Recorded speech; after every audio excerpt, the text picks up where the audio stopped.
Madam President, this last Friday, we learned that U.S. employers added another 428,000 new jobs in the month of April. The unemployment rate is down to 3.6%, which is just about what it was before the pandemic struck. April marked the 15th consecutive month of job growth under President Biden. And the United States has now recovered more than 90% of the jobs that were lost during the coronavirus pandemic.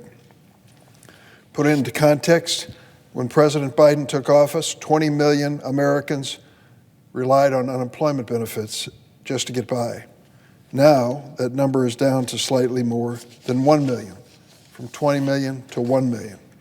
This historic progress shows the resilience of the American workers and small businesses who battled through more than 2 years of this unprecedented health crisis. This is truly an American success story. It's also the result of bold, decisive economic action taken by the Democrats in Congress and President Biden. The American Rescue Plan, you'll remember well. It passed without a single Republican voting in favor of it last year. That plan helped us get shots in the arms and provided economic relief to small businesses and unemployed Americans when they needed it the most. And the Bipartisan Infrastructure Investment and Jobs Act represented a historic investment in America, in our nation's infrastructure, everything from roads and bridges to expanding broadband and access in underserved communities. This legislation is creating jobs. We see it in the report.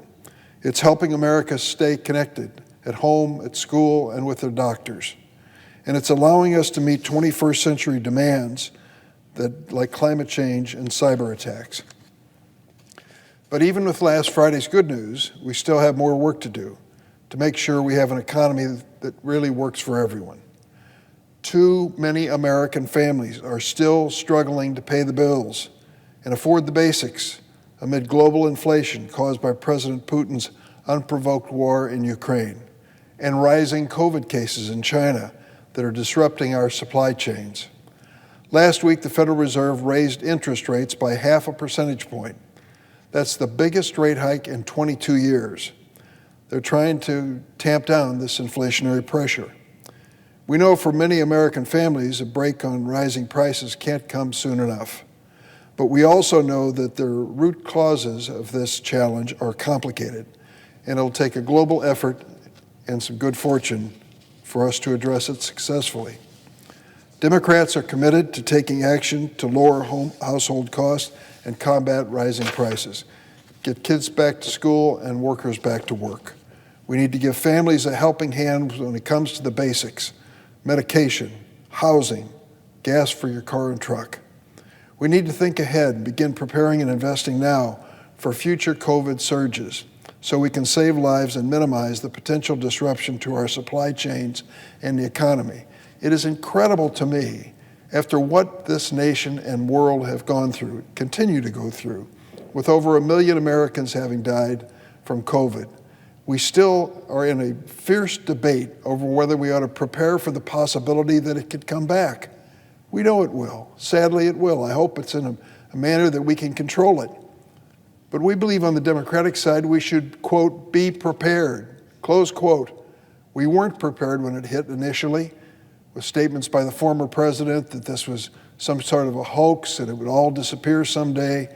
We just lulled ourselves into thinking it wasn't serious. Well, 1 million American lives have been lost to prove just how serious it's been.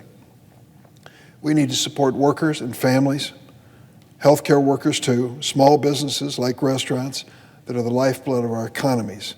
I urge my Republican colleagues to sit down, get real. We ought to face this issue, public health issue, for the reality that it is. We ought to face this economy for the challenges we face. We need to boost American manufacturing and jobs. We need to lower costs for families, and we need to insulate our economy against future COVID.